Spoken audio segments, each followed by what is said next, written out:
बोलो भागवत भगवान की जय। श्रीमद् भागवत महापुराण अष्टम स्कंद छठा अध्याय। देवताओं और दैत्यों का मिलकर समुद्र मंथन के लिए उद्योग करना। श्री सुखदेव जी कहते, परीक्षित, जब देवताओं ने सर्वशक्तिमान भगवान श्री हरि की इस प्रकार स्तुति की, तब भी उनके बीच में ही प्रकट हो गए। उनके शरीर की प्रभा ऐसी थी मानो हजारों सूर्य एक साथ ही हो गए हों। भगवान की उस प्रभा से सभी देवताओं की आंखें चौंधे आ गईं। वे भगवान को तो क्या, आकाश दिशाएं, पृथ्वी और अपने शरीर को भी न देख सके। केवल भगवान शंकर और ब्रह्मा जी ने उस छवि का दर्शन किया।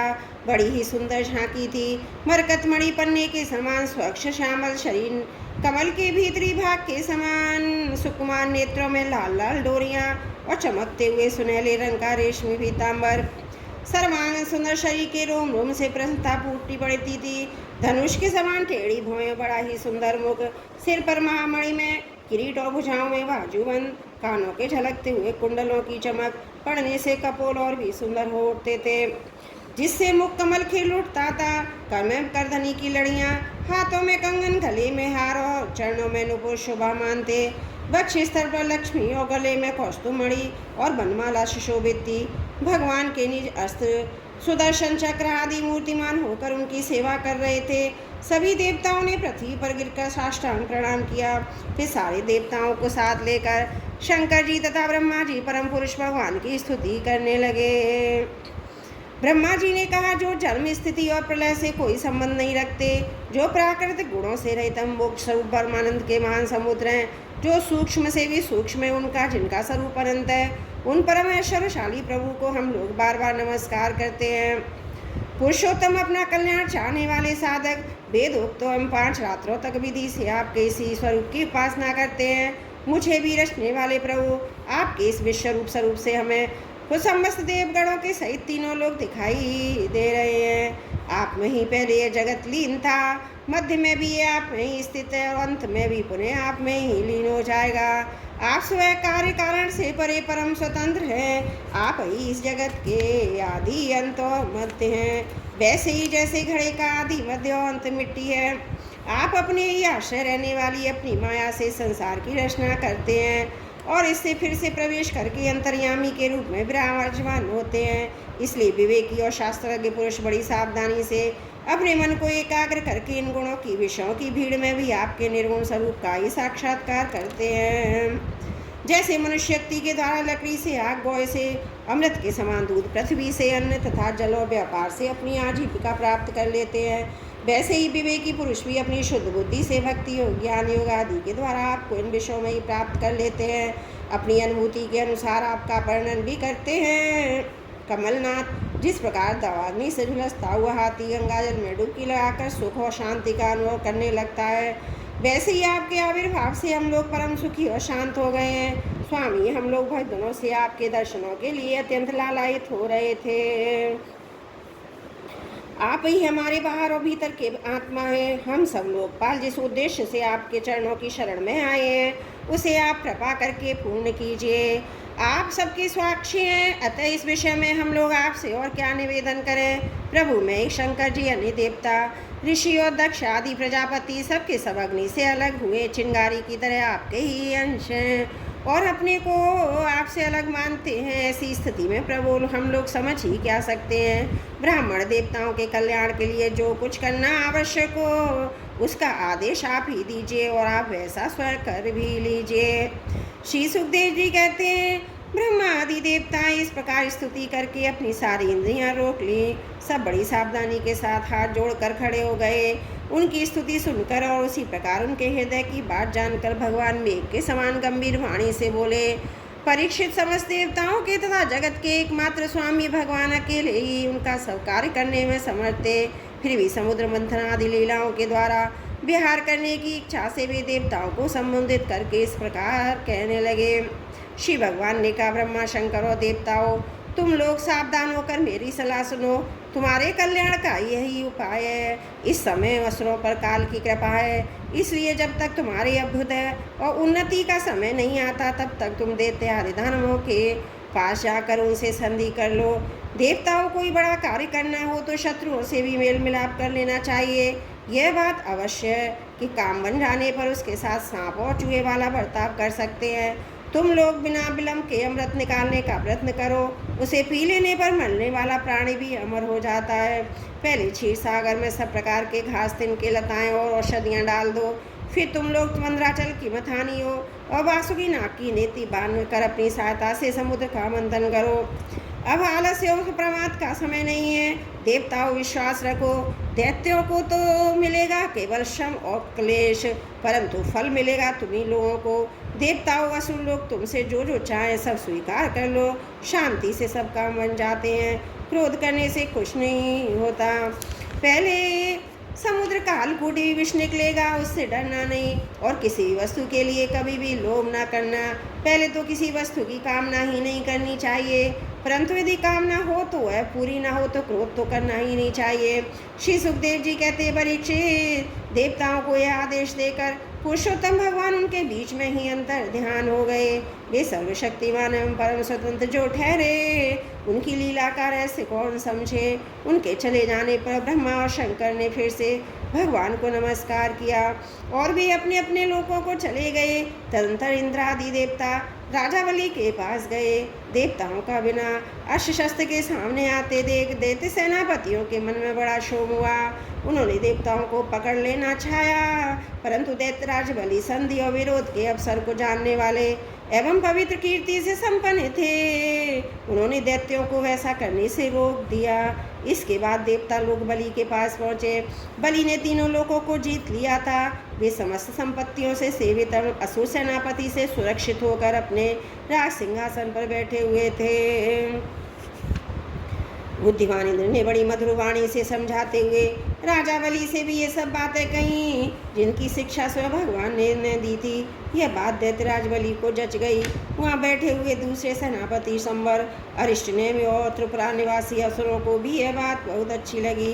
तब देवता असुरों ने आपस में संधि समझौता करके मित्रता कर ली।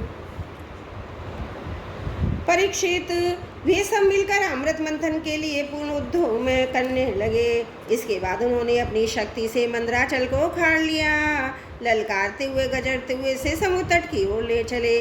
उनकी भुजाएं पर एक के समान थी, शरीर में शक्ति थी। अपने अपने बल का घमंड तो था ही, परंतु एक तो हेमंद्र पर्वत ही बहुत भारी था, दूसरे उसे ले जाना भी बहुत दूर था। इससे इंद्र बलि आदि सबके सब हार गए। जब ये किसी प्रकार भी मंदराचल को आगे ना ले जा सके, तब विवश होकर उन्होंने उसे रास्ते में ही पटक दिया। वह सोने का पर्वत मंदराचल बड़ा भारी था। गिरते समय उसने बहुत से देवता दानवों को चकनाचूर कर डाला। उन देवता असुरों के साथ कमर और कंधे टूट गए थे, मन भी टूट गया था। उनका उत्साह भंग हुआ। देखकर उन पर चढ़े हुए भगवान सहसा वहीं प्रकट हो गए।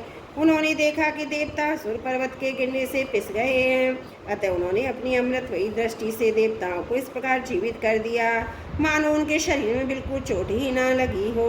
इसके बाद उन्होंने खेल खेल में ही एक हाथ से उस पर्वत को उड़ाकर गरुड़ पर रख लिया और स्वयं भी सवार हो गए। फिर देवता और असुरों के साथ उन्होंने समुद्र तट की यात्रा की। पक्षीराज गरुड़ ने समुद्र के तट पर पर्वत को उतार दिया। फिर भगवान के विदा होने पर गरुड़ जी वहाँ से चले गए। बोलो भागवत भगवान की जय। श्रीमद् भागवत महापुराण अष्टम स्कंद छठा अध्याय समाप्त। त्रुटियों के लिए क्षमा प्रार्थी हूँ। बोलो भागवत भगवान की जय। अष्टम स्कंद सातवां अध्याय समुद्र मंथन का आरंभ और भगवान शंकर का विषपान। श्री सुखदेव जी कहते हैं, परीक्षित, देवता और असुरों ने नागराज वासुकी को यह वचन देकर के समुद्र मंथन से प्राप्त होने वाले अमृत में तुम्हारा भी हिस्सा रहेगा, उन्हें भी सम्मिलित कर लिया। इसके बाद उन लोगों ने वासुकी नाग को नेति के समान मंदराचल पर लपेट कर भली भांति यद्धत हो बड़े उत्साह और आनंद से अमृत के लिए समुद्र मंथन प्रारंभ किया। बोलो वासुकी नाग की जय हो। उस समय पहले पहले अजित भगवान वासुकी के मुख की ओर लग गए, इसलिए देवता भी उधर ही आ जुटे। परंतु भगवान की यह चेष्टा दैत्य सेनापतियों को पसंद न आई। उन्होंने कहा कि पूंछ तो सांप का अशुभ अंग है, हम उसे नहीं पकड़ेंगे। हमने वेद शास्त्रों का विधि पूर्वक अध्ययन किया है। ऊंचे वंश में हमारा जन्म हुआ है। वीरता के बड़े बड़े काम हमने किए हैं। हम देवताओं से किस बात में कम हैं? यह कहकर वे लोग चुपचाप एक और खड़े हो गए। उनकी यह मनोवृत्ति देखकर भगवान ने मुस्कुराकर वासुकी का मुंह छोड़ दिया और देवताओं के साथ उन्होंने पूंछ पकड़ ली। इस प्रकार अपना अपना स्थान निश्चित करके देवता असुर अमृत प्राप्ति के लिए पूरी तैयारी से समुद्र मंथन करने लगे। परीक्षित जब समुद्र मंथन होने लगा तब बड़े बड़े बलवान देवता असुरों के पकड़े रहने पर भी अपने भार की अधिकता और नीचे की अधिकाधार कारण मंदराचल समुद्र में डूबने लगा। इस प्रकार अत्यंत बलवान देव के द्वारा अपना सब किया कराया मिट्टी मिलते देख उनका मन टूट गया। सबके मुंह पर उदासी छा गई। उस समय भगवान ने देखा कि वह तो विघ्नराज की करतूत है, इसलिए उन्होंने उसके निवारण का उपाय सोचकर अत्यंत विशाल और विचित्र कच्छप का रूप धारण किया और समुद्र के जल में प्रवेश करके मंदराचल को ऊपर उठा दिया। भगवान की शक्ति अनंत है, वे सत्य संकल्प हैं, उनके लिए कौन सी बड़ी बात थी। देवता और असुरों ने देखा कि मंदराचल तो ऊपर उठाया है, तब वे फिर से समुद्र मंथन के लिए उठ खड़े हुए। उस समय भगवान ने जम्बू द्वीप के समान 1,00,000 योजन फैली हुई अपनी पीठ पर मंदराचल को धारण कर रखा था। परीक्षित जब बड़े बड़े देवता असुरों ने अपने बाहुबल से मंदराचल को प्रेरित किया तब वह भगवान की पीठ पर घूमने लगा। अनंत शक्तिशाली आदि कच्छप भगवान को उस पर्वत का चक्कर लगाना ऐसा जान पड़ता था मानो कोई उसकी पीठ खुजला रहा हो। साथ ही समुद्र मंथन संपन्न करने के लिए भगवान ने असुरों में उनकी शक्ति और बल को बढ़ाते हुए असुर रूप से प्रवेश किया।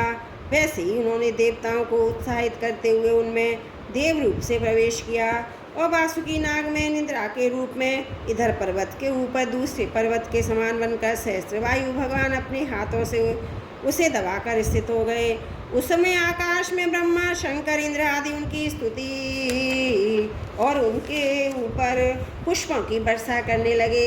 इस प्रकार भगवान ने पर्वत के ऊपर उनको दबा रखने वाले के रूप में, नीचे उसके आधार कक्षप के रूप में, देवता और असुरों के शरीर में उनकी शक्ति के रूप में, पर्वत में दृढ़ता के रूप में, नेति बने हुए वासुकी नाग में निद्रा के रूप में, जिससे उसे कष्ट न हो, प्रवेश करके सब ओर से सबको शक्ति संपन्न कर दिया। अब भी अपने बल के मत से उन्मत्त होकर मंदराचल के द्वारा बड़े वेग से समुद्र मंथन करने लगे। उस समय समुद्र और उसमें रहने वाले मगर मछली आदि जीव शुद्ध हो गए।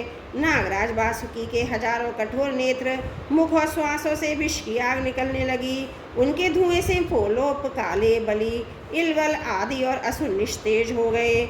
उस समय वे ऐसे जान पड़ते थे मानो दावानल से झुलसे हुए साखू के पेड़ खड़े हों। देवता भी उससे न बच सके। वासुकी के श्वास की लपटों से उनका भी तेज फीका पड़ गया।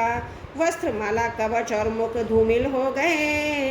उनकी यह दशा देखकर भगवान की प्रेरणा से बादल देवताओं के ऊपर वर्षा करने लगे एवं वायु समुद्र की तरंगों का स्पर्श करके शीतलता और सुगंधि का संचार करने लगी। इस प्रकार देवता और असुरों के समुद्र मंथन करने पर भी जब अमृत ना निकला तब स्वयं अजित भगवान समुद्र मंथन करने लगे। बेग के समान सांवले शरीर पर सुनहला पीतांबर, कानों में बिजली के समान चमकते हुए कुंडल, सिर पर लहराते हुए घुंघराले बाल, नेत्रों में लाल लाल रेखाएं, गले में बनमाला सुशोभित हो रही थी। संपूर्ण जगत को अभयदान करने वाले अपने विश्व विजयी भुजदंडों से वासुकी नाग को पकड़ तथा कूर्म रूप से पर्वत को धारण कर जब भगवान मंदराचल की मथानी से समुद्र मंथन करने लगे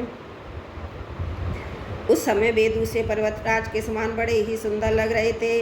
जब अजित भगवान ने इस प्रकार समुद्र मंथन किया तब समुद्र में बड़ी खलबली मच गई। मछली, मगर, सांप और कछुए भयभीत होकर ऊपर आ गए और इधर उधर भागने लगे। तिमी, तिमिंगल और आदि मत्स्य, समुद्री हाथी और ग्राह व्याकुल हो गए। उसी समय पहले हलाल का नाम उतग उग्र विष निकला। वह उतत्यंग उग्र विष दिशा विदिशा में ऊपर नीचे सर्वत्र उड़ने और फैलने लगा। इस असह्य विष से बचने का कोई उपाय भी न तो था।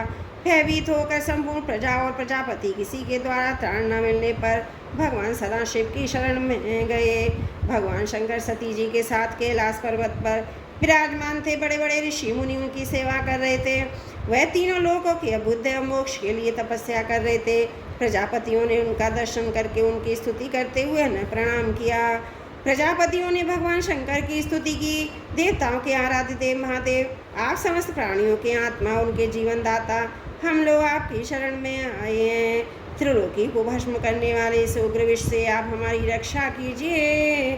सारे जगत को बांधने और मुक्त करने में एकमात्र आपकी समर्थ हैं। इसलिए विवेकी पुरुष आपकी ही आराधना करते हैं, क्योंकि आप शरणागत की पीड़ा नष्ट करने वाले एवं जगत गुरु हैं। प्रभु, अपनी गुणमयी शक्ति से इस जगत की सृष्टि, स्थिति और प्रलय करने के लिए आप अनंत एक रस होने पर भी ब्रह्मा विष्णु शिव आदि नाम धारण कर लेते हैं।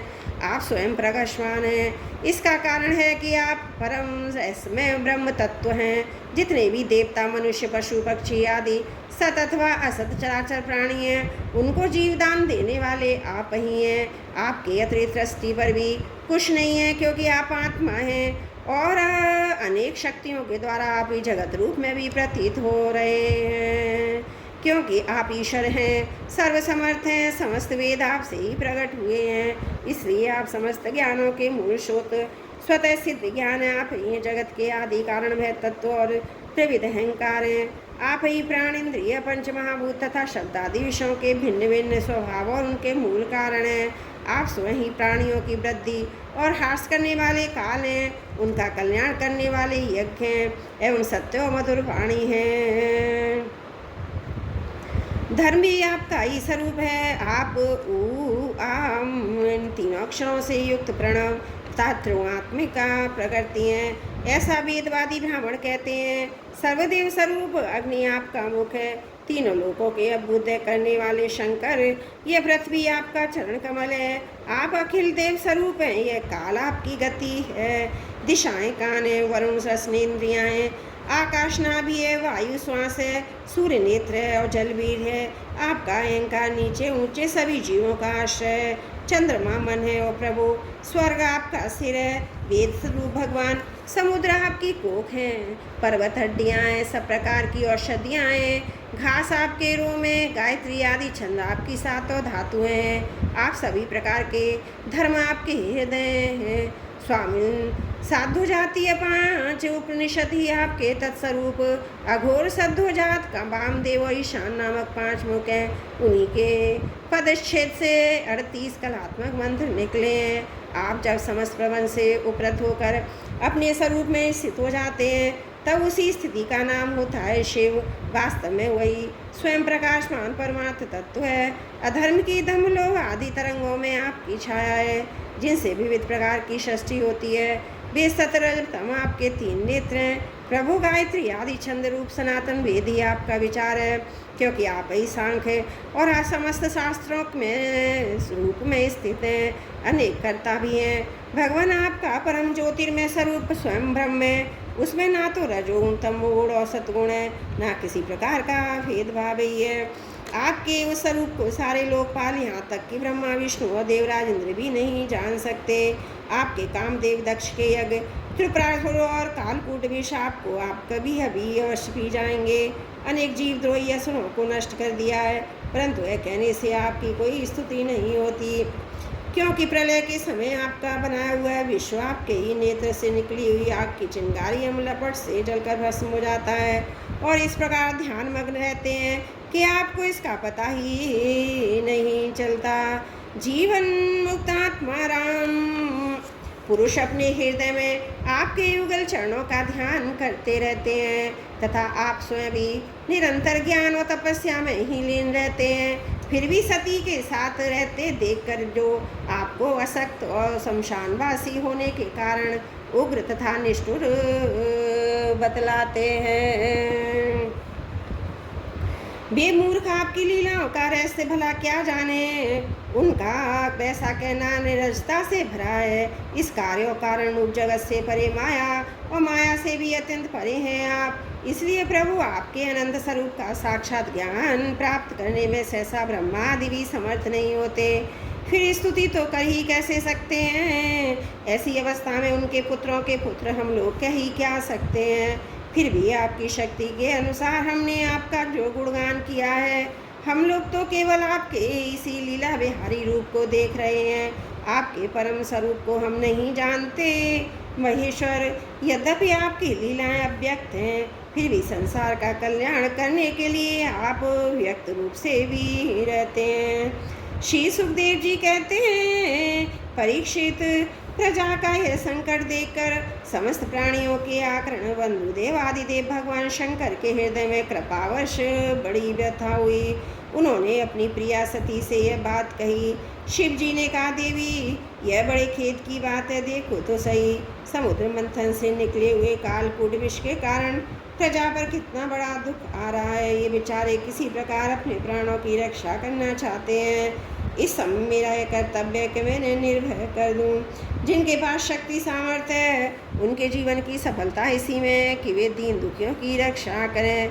सज्जन पुरुष अपने क्षणभंगुर प्राणों की बलि देकर भी दूसरे प्राणियों के प्राण की रक्षा करते हैं।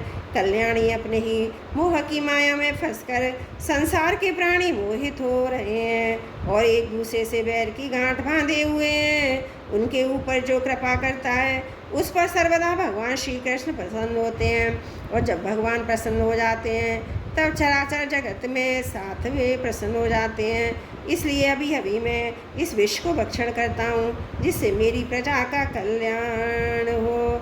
श्री सुखदेव जी कहते हैं, विश्व के जीवन दाता भगवान शंकर इस प्रकार सती देवी से प्रस्ताव करके उस विष को खाने के लिए तैयार हो गए। देवी तो उनका प्रभाव जानती ही थी। उन्होंने हृदय से इस बात का अनुमोदन किया, भगवान शंकर बड़े दयालु कृपालु हैं, उन्हीं की शक्ति से समस्त प्राणी जीवित रहते हैं। उन्होंने इस तीक्ष्ण हलाल विष को अपनी हथेली पर रखकर उठाया और भक्षण कर लिया। यह विष जल का पाप फल था। उसने शंकर जी पर अपना प्रभाव प्रकट कर दिया। उससे उनका कंठ नीला पड़ गया, परंतु वह जो प्रजा का कल्याण करने वाले भगवान शंकर के लिए भूषण रूप हो गया। परोपकारी सज्जन प्राय प्रजा का दुख टालने के लिए स्वयं दुख झेलाई करते हैं, परंतु यह दुख नहीं है, यह तो सबके हृदय में विराजमान भगवान की परम आराधना है। देवादिदेव भगवान शंकर सबकी कामना पूर्ण करने वाले हैं। उनका यह कल्याणकारी अद्भुत कर्म सुनकर संपूर्ण प्रजा, दक्ष कन्या, सती, ब्रह्मा जी और स्वयं विष्णु भगवान भी उनकी प्रशंसा करने लगे। जिस समय भगवान शंकर विषपान कर रहे थे, उस समय उनके हाथ से थोड़ा सा विष टपक पड़ा था। उसे बिच्छू, सांप तथा अन्य विषैले जीवों ने एवं विषैली औषधियों ने ग्रहण कर लिया। बोलो भागवत भगवान की जय। श्रीमद् भागवत महापुराण अष्टमी स्कंद 7वां अध्याय समाप्त। त्रुटियों के लिए क्षमा प्रार्थी हूँ।